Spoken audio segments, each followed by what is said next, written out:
안녕하세요. 반갑습니다.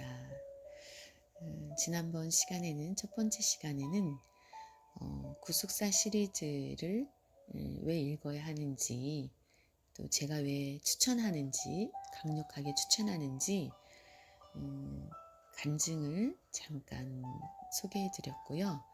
또 저자의 서문을 함께 읽어봤습니다.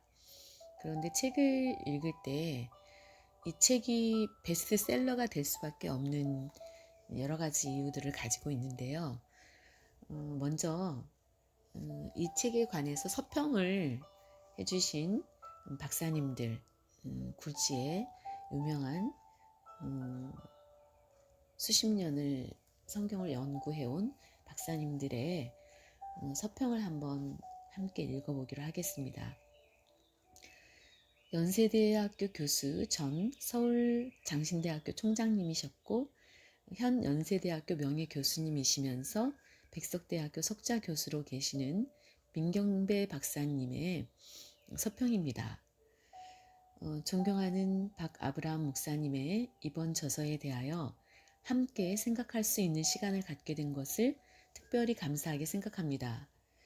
우리 박 목사님께서는 책을 많이 쓰시는 분이 아니신 것이 여기 나타나 있는데, 이번 이 책과 같은 훌륭한 저서를 쓰신 것을 보면서 갑자기 느끼는 것은 사역하시는 교회와 같은 거대 교회 목회의 중요성만큼이나 우리 박 목사님의 사역이 이런 저서 간행에 있다는 생각을 하지 않을 수가 없어서 아쉬운 마음을 금할 수가 없습니다.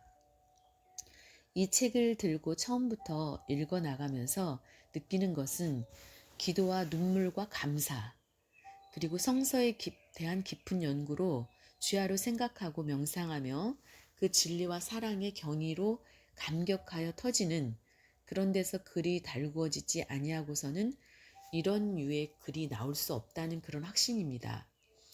박 목사님은 이 책을 쓰시기 위하여서 무릎 꿇고 기도하면서 성서를 수백 번 읽고 히브리 원어를 연구하고 성령의 조명을 받되 고금의 신학 서적들을 광범위하게 섭렵하는 데 수년을 보냈습니다.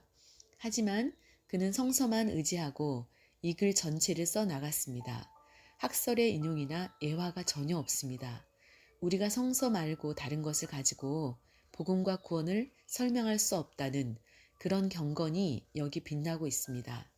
글을 쓸 때 그 글자 하나하나가 진실과 순결의 도량을 가지고 문체로 뜬다는 것은 절대 흔한 일이 아닙니다.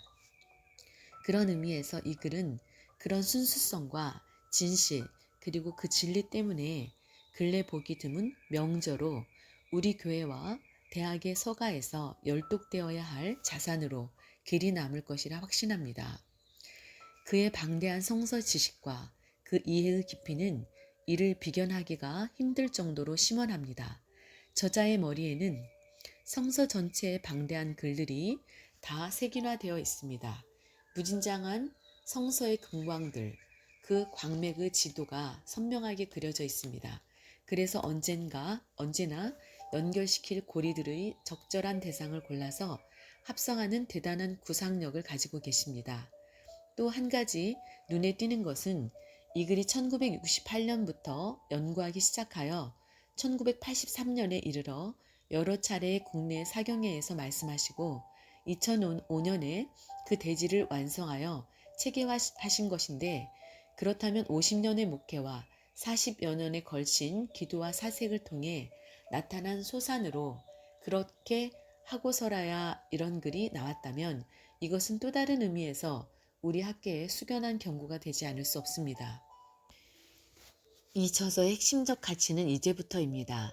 저는 이 책이 성서신학, 특히 창세기 곧 구약성서에 관한 것이라 역사신학자로서는 어떤 형태로든지 평한다는 것이 주제넘는 일이라 사료되어서 전의 결례를 하면서까지 평하기를 고사한 일이 있습니다. 그러나 정말 놀란 것은 이 저서가 실제로는 역사신학의 대헌장이라는 사실입니다. 여기 성서 주석의 묘미와 통찰의 깊이는 그것이 실상은 역사적 해석의 손길 때문에 의연히 빛을 내고 있습니다.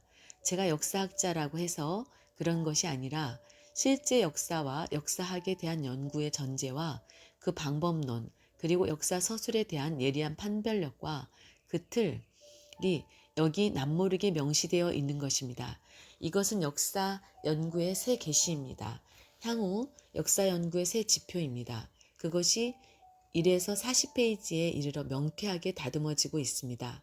더욱 놀라운 것은 제가 역사 연구를 하면서 언제나 전제로 삼는 전거가 묘하게도 신명기 32장 7절에서 8절인데 이 저서의 표지 전면에 바로 그 구절이 돼서 특필되고 있습니다. 옛날을 기억하라. 역대의 연대를 생각하라. 내 아비에게 물으라. 이렇게 진행되는 것인데 우리 박 목사님은 그 구절을 가지고 이 저서 이정표로 삼고 있습니다. 대전제로 삼고 있습니다. 저는 전에 박 목사님의 글을 읽은 일이 없습니다. 박 목사님도 제 글을 읽은 일이 없으실 것입니다. 만일 읽으셨더라도 그 어느 구석에 박혀 있는지도 모르는 그런 부분을 찾으셨으리라고 보기 힘듭니다. 그런데 이 구절이 박 목사님의 이 연구의 대들보가 되어 있는 것입니다. 제가 이를 보고 깜짝 놀라 경탄의 심정으로 이 책을 정독할 수밖에 없었던 이유를 여러분께서는 이제 아실 겁니다. 저에게 서평을 부탁하지 아니하였더라면 대단히 섭섭할 뻔하였습니다. 그뿐만 아니라 이런 일을 말해줄 사람의 중요한 말을 여러분도 듣지 못할 뻔하였습니다. 이 저서는 저자의 의도가 반드시 그렇지 아니할는지는 모르지만 현대 역사 연구의 참신한 교과서적인 지침이요. 그 방법론의 투명한 체계입니다. 역사 정신의 기독교적 조형입니다. 그 저서의 타이틀이 이렇습니다. 창세기의 족보. 저자는 창세기가 성서 전체의 서론일 뿐만 아니라 인류의 세계 구속사의 청사진이라 단언합니다. 곧 성서의 축소판이라는 것입니다. 다시 말하면 마이크로 성서입니다. 우리 몸의 어떤 부분에서 미소한 양의 살이나 뼈를 떼어 그 줄기세포를 배양하면 우리 몸 전체가 된다는 현대 생물학의 원리는 바로 성서적이라 할 것입니다. 창세기만 깊이 잘 읽어도 성서 전체의 구속사의 비밀이 알려진다는 것입니다. 그래서 본서의 제목은 창세기의 족보에서 본 하나님의 구속사적 경륜이라 해도 좋을 창세기를 넘어가는 구속사의 감격을 논리화한 책입니다. 그는 신앙의 과거에서 나온다고 말합니다. 신앙은 과거에서 나온다고 말합니다. 옛날은 구속사의 전 과정이요. 하나님의 사랑과 그 눈물의 역사라는 것입니다. 이것은 성서의 진수를 꿰뚫는 명언입니다. 사실 성서는 역사서다라는 정의는 신앙과 역사의 관계를 그 핵심으로 보는 기독교의 진수입니다. 그런데 역사의 상대성과 그 지상성 때문에 다들 거기까지 생각을 못했거나 아니면 꺼려하는 대목입니다. 대개 경건주의 신학의 오류가 혹시 있다면 그것은 구원이 세계화의 격리나 그 소원에서 온다는 주장입니다. 그러나 구원과 섭리는 이 하루하루의 역사 안에서 이루어지고 성취되고 있다는 것이 여기 분명하게 밝혀지고 당당하게 천명되고 있는 것입니다. 다시 말하면 신앙을 그저 종교적인 차원에만 머물러 있게 하지 아니하고 역사적 삶으로 생태화시키고 보편화시키고 있는 것입니다. 이것은 이광수가 1917년에 그렇게 안타깝게 한국교회에 대고 실현해 주기를 바라던 오랜 역사적 수건을 확인한 셈이고 또 실현한 것으로 높이 평가될 만한 공적입니다. 그런 역사적 구원과 속죄의 대본을 박 목사님은 족장들의 족보에서 찾아낸 것입니다. 하루하루 살아가기를 수백 년 하는 그 기간 마디마디 저녁에서 구속의 경륜, 실현의 실체를 볼 수 있다는 것입니다. 더구나 흥미로운 것은 족장들의 이름을 그 원어에서 해석하는데 그것이 정확하게 그리고 전부 그 당시의 역사적 문맥과 어쩌면 그렇게 직결되는지 그 관계를 밝히는 그 묘미는 실로 압권으로 이는 새로운 역사 아날로지 방법의 적용이어서 경우마다 무릎을 치지 않을 수 없게 만듭니다. 이런 구도 설정은 그들 족장 이야기가 그들만의 이야기로 끝나지 않고 우리들의 역사도 우리 시대에 그렇게 연결된다는 그런 원형으로 하고 있는 것입니다. 성서와 우리들과의 현실적 접근을 더 이상 더 생생하게 할 수는 없을 것입니다. 성서를 나의 이야기로 만든 것이 이 저서 공적의 절정입니다. 이렇게 해서 여러 족장들의 생을 다 연결하여 거기서 구속사의 신비를 풀어나갑니다. 그것은 구원이 세상에서의 돌변과 단절로 이루어지는 것이 아니라는 결론에 이르게 합니다. 이런 역사 해석은 구원의 성취가 점진적이며 따라서 격변과 변혁으로 되는 것이 아니라는 발전 사관을 성서의 역사관으로 확인한 것입니다.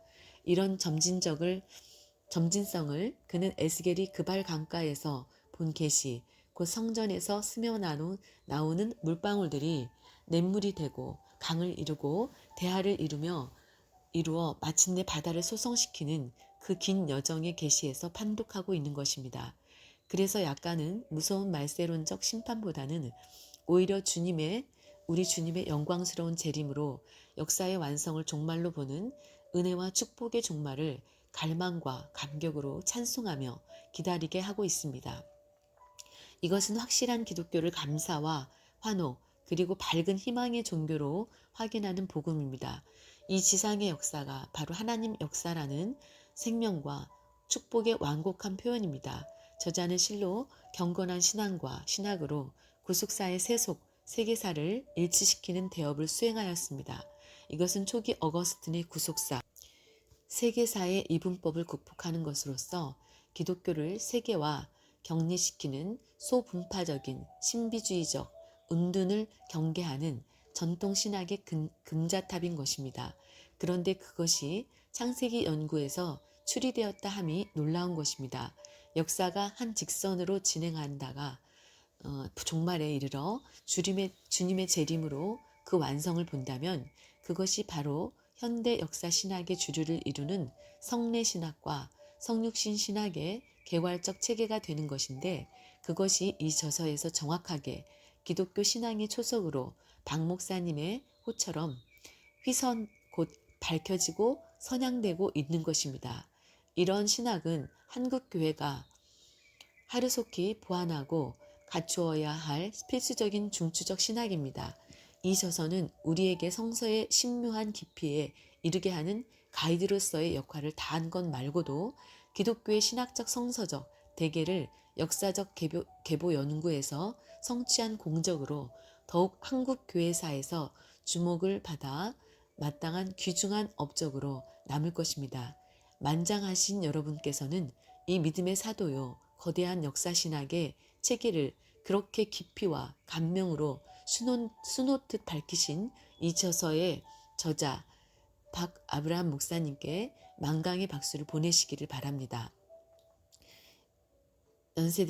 전 연세대학교 교수, 또 서울장신대학교 총장, 현 연세대학교 명예교수, 백석대학교 석좌교수인 민경배 박사님의 서평의 말씀이었습니다. 여러분 어떠십니까? 장신대학교는 정통을 보수 중에서 보수죠. 그런 대학교의 총장님이시고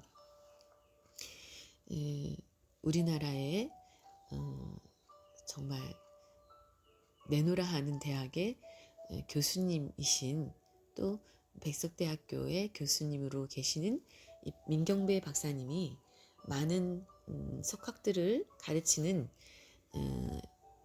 교수님께서 이렇게 박사님께서 추천하는 글 정말 뭐 어떻게 이거를 표현해야 할지 어떻게 이 세상의 언어로 또 말을 해야 될지 그래도 역시 박사님이시니까 굉장히 서평을 아주 깊이 있게 진실하게 아주 강력하게 해주신 것 같습니다.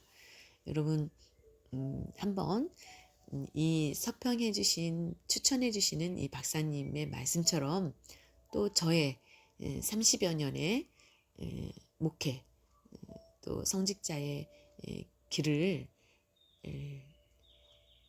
가는 이름 없는 목자의 간절한 그러한 간청 꼭 읽어보세요, 여러분.